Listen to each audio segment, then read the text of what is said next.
Bernard Pivot, c'est toujours un bonheur de vous voir, de vous revoir, particulièrement ici à Lyon, capitale mondiale de la gastronomie, mais cette fois pour parler de vin. Bonjour Bernard. Mais les vins font partie de la gastronomie, hein. Il n'y a pas de gastronomie sans bon vin, hein. Ça c'est obligatoire. Un peu d'émotion depuis cette première édition de la sélection Bernard Pivot de Beaujolais en 2009. Ben oui, c'est donc la 8e fois que la cave de mon village, c'est-à-dire Quincey-en-Beaujolais, fait un concours. Au fond, c'est un concours entre les 10, 11 ou 12 cuvées, ça dépend les années. On choisit un jury très compétent, évidemment, qui est composé de chefs, d'œnologues, de journalistes et de gens de mon village qui choisissent la cuvée la plus représentative à la fois de la production de l'année, du millésime, des vignes de Quincier et qui correspondent un peu à mon image. Voilà, donc c'est cet assemblage un peu subtil qu'il faut choisir entre cette année 11 cuvées. Une année pleine de fruits, pleine de rondeur, vous le disiez, de délicatesse, très agréable en bouche, soyeux presque. Avez-vous découvert des pépites dans cette sélection de 11 cuvées, Bernard? Vous avez employé tous les adjectifs que j'aurais pu employer, donc c'est fait. Oui, non, mais c'était une sélection assez homogène.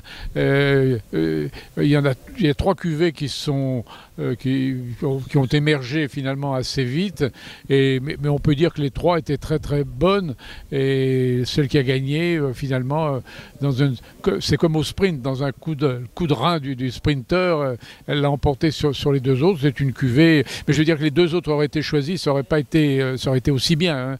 Mais celle qui a été choisie effectivement est particulièrement, je vais reprendre un peu votre terme, soyeuse, puisqu'on est à Lyon, la soie que ça compte, et bien que le musée des tissus soit en perdition, et donc c'est une cuvée qui est très agréable, qui se boit. C'est un bon vin beaujolais traditionnel de l'année. C'est-à-dire qu'il faut le boire cette année parce qu'il est bon, il a du goût, il est très aromatique. Un peu de fierté malgré tout d'avoir une cuvée à son nom, vous qui êtes au cœur du Beaujolais et dont le frère également connaît bien le Beaujolais. Mon frère a été vigneron dans le Beaujolais, il a pris sa retraite, mais lui c'était un vrai artiste, il faisait du Beaujolais et du très bon. Mais oui, je suis assez fier. Vous savez, c'est une chose qu'on m'a demandé il y a très longtemps, du temps que je faisais Apostrophe. Il y a des marchands de vin qui m'ont dit: est-ce que vous pourriez, contre rétribution, nous donner votre nom? J'avais évidemment refusé à l'époque parce qu'il était hors de question que je vende mon nom pour quelques produits que ce soit, y compris les stylos, les appareils de bureau ou autres. Mais alors maintenant que je suis à la retraite, évidemment, et considérant que j'ai un amour particulier pour le Beaujolais à la fois avec un B majuscule, c'est-à-dire la géographie, et le Beaujolais avec un B minuscule, le vin, il était normal que, évidemment, mais évidemment sans être rétribué, gracieusement, je donne mon nom à la meilleure cuvée de la cave de Quincey en Beaujolais. Merci Bernard Pivot. J'ai bien noté ce dont on parle souvent dans les rédactions, le B majuscule et le B minuscule. À Lyon, Bernard, capitale mondiale de la gastronomie et du bien vivre, du bien boire, du bien manger. Le mot de la fin s'écrit FAIM. Qu'auriez-vous envie de manger avec l'une de vos cuvées? Et pour un petit peu avoir une plaisante sagesse lyonnaise, un saut lilès? Le solilès, oui, bien sûr. Le solilès qui était dans la dictée. Je me rappelle, la première dictée, j'avais mis le mot solilès. Et maintenant, tout le monde connaît le solilès. Tout le monde connaît le solilès, y compris même le mettre au pluriel, ce qui n'est pas simple. Et donc, oui, mais enfin là, vous savez... Allez, vous auriez envie de quoi chez Christian Tête d'Or? Non, moi, je mangerais bien une poularde de Mideuil. Oui, ça va très bien, la poularde de Mideuil avec un bon vin comme ça, c'est très très bon.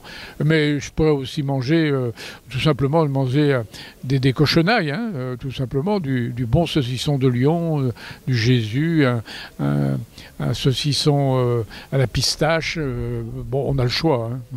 Merci Bernard Pivot. Confirmez-moi, Jésus, le saucisson ne prend pas d'S? Le Jésus, moi je mets un S. Moi, je mets il y a une polémique là-dessus. Oui, je sais bien, mais ça, c'est des polémiques qui sont amusantes, qui sont même stimulantes. Mais enfin bon, moi effectivement, je sais qu'il y en a certains qui ne mettent pas d'S, d'autres un S. Moi, je mets un S parce que finalement, le Jésus avec un S, ça lui donne quand même une sorte de dimension presque métaphysique. Métaphysique. Et c'est pas mal d'avoir un peu de métaphysique dans la bouche en mangeant du saucisson et en buvant du Beaujolais. Bernard Pivot, merci, c'est toujours un bonheur de vous recevoir. À très bientôt et bon retour en Beaujolais.